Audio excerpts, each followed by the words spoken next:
Armenia just concluded its elections, national elections, and the results and the future course of its new government can have a major impact on India's defense exports. Before we go to India's defense exports, let's go to this election and the kind of trajectory I'm talking about that may change the future of Armenia's alliances in the region.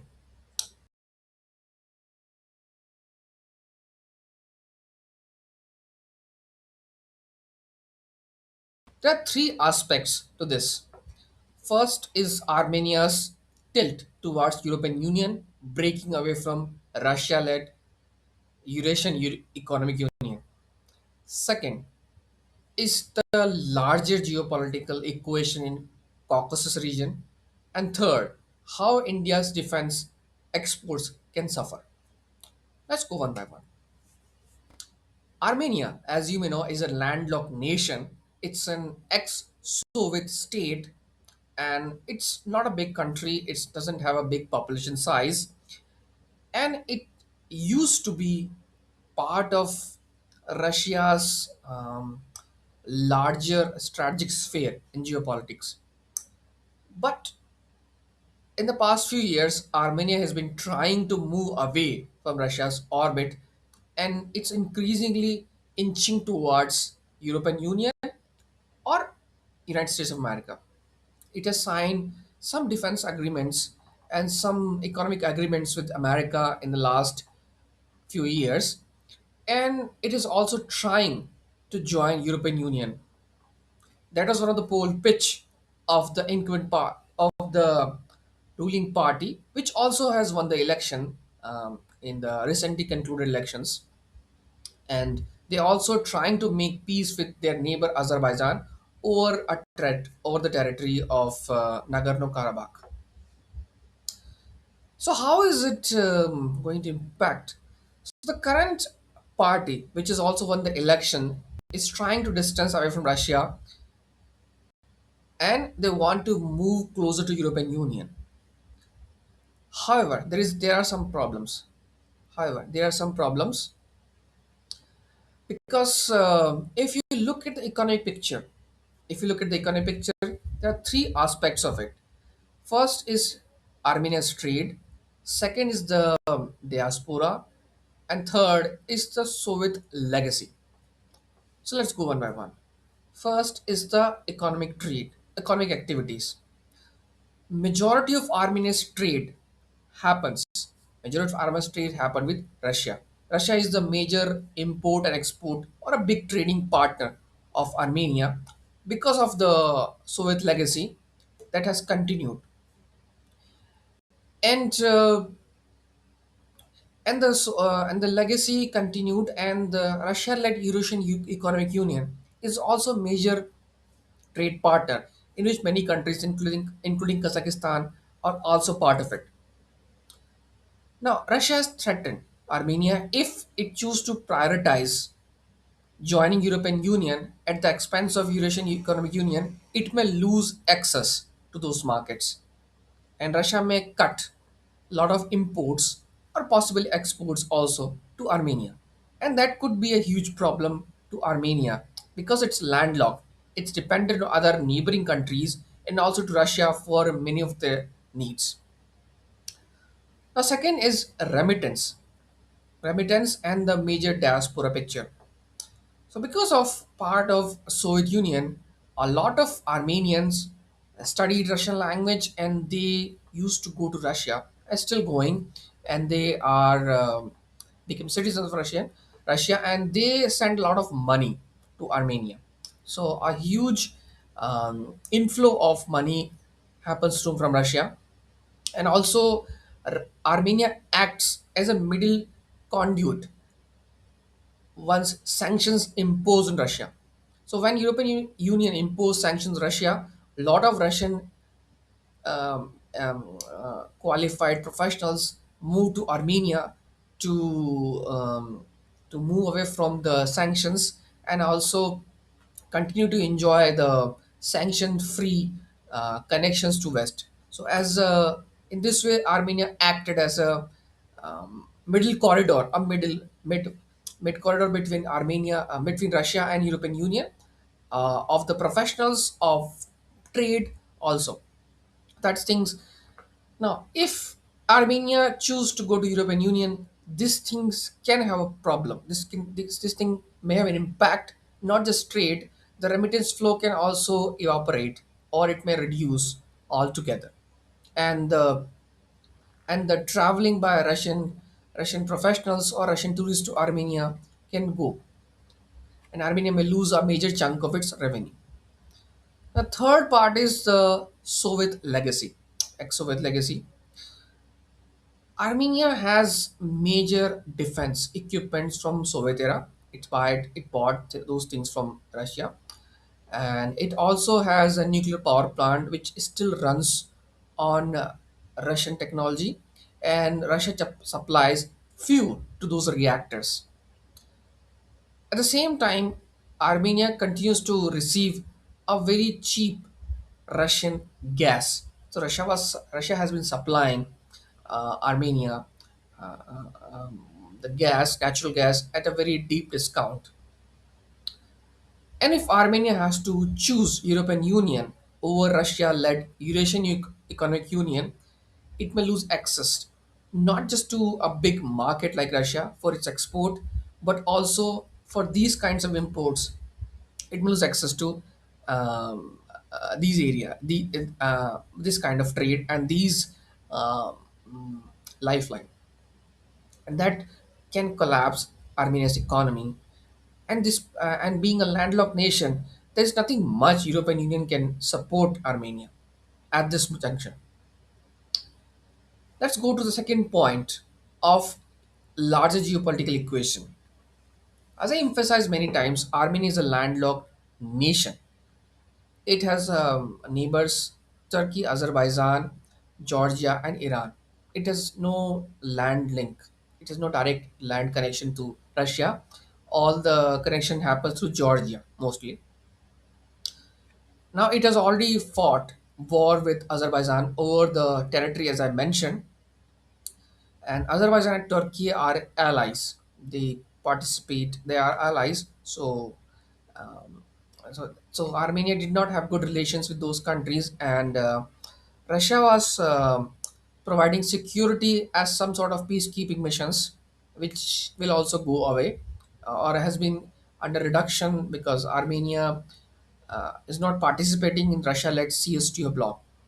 But that's not a major thing is at the moment.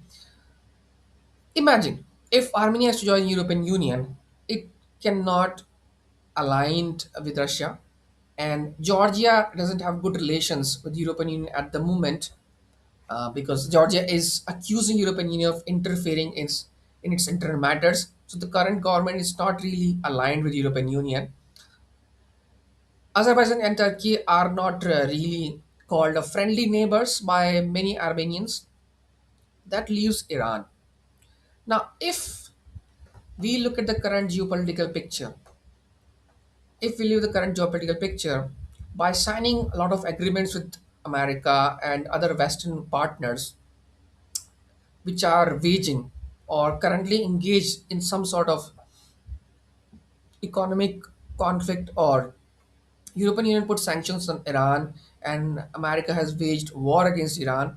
So if Armenia has to sign defense agreements with these two few countries, it may lose access to Iran, or every access it has to sea, to other four borders. So it has four borders: Georgia, Azerbaijan, Turkey, and Iran. So Turkey and Azerbaijan are not friendly neighbors, not friendly neighbors. Georgia is not aligned with the European Union. It's mostly more aligned at the moment with Russia, or trying to have a balance. Iran is not really friendly at the moment towards European Union or any of the Western world countries. So Armenia choose to go with West, it may lose any good relations it has with Iran. Now I like to remind you that Iran and Armenia had good relations, and Iran tried or emphasized many times to build military bases in Armenia to protect it from other nations. Armenia did not choose to do that, or there were other reasons, but Iran is not in favor of Armenia going too close to West or America building military bases in the region at the border of Iran or very close to Iran. So if Armenia choose to go to western side, it may lose access to one of the friendliest neighbor it has in the form of Iran. So all of this is happening. Okay, this is all it's good. How does it impact India's defense exports? Okay, so let's go to the brief background of India's defense exports to Armenia.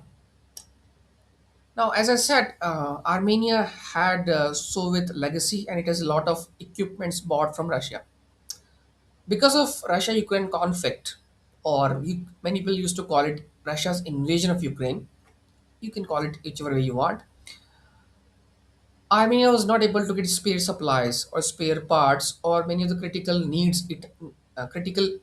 equipments it need from Russia because Russia was engaged in its own conflict and it could not fulfill those orders. So Armenia turned to India, and Armenia became the only country or the first country of India made in or India designed, India manufactured, India made defense equipments. So India sold uh, Armenia Dhanush artillery guns and also Akash surface to air missiles, and India has also agreed to provide equipments to Armenia's air force, the Su-30 MKI, Su-30 Air Force, which also operated by Indian Air Force, and India does have a capability to manufacture some of the spare parts in agreement with Russia. So India can provide Armenian Air Force fighter jets with equipments which Russia is unable to supply at the moment because of its own conflict in Ukraine. So in this way, Armenia became a major uh, defense exports market for India, and this all can go away. This all can go away if Armenia switch to European Union and lose the preferential trade agreement with Russia it has through Eurasian Economic Union. Its economy may collapse. It doesn't have seaports. It relies on other countries to connect. Now, I like to remind you that India's exports to Armenia went through Iran. So, Iran through Iran. So, if India has to export anything to Armenia, it has to go through Armenia, Azerbaijan, Georgia, or Turkey. Now, India doesn't, and if to go to Azerbaijan, it also has to go through Iran. So, only three countries, and in that, Iran is the easiest way to reach Armenia.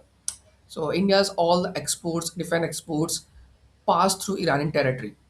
Now, again, so not just Russia. If Armenia choose to tilt towards west, it may also lose access to the access to Iranian corridor through which a lot of India city phones exports go, and this can have major implications. This can have major implications for India's defense exports because Armenia is the one of the biggest buyer of India made, India design equipments. We also talk about BrahMos, but it's not entirely made in India. It's India Russia joint collaboration. But Dhanush artillery guns and Akash surface to air missile is totally designed made in India by DRDO and other private companies. So this can have impact.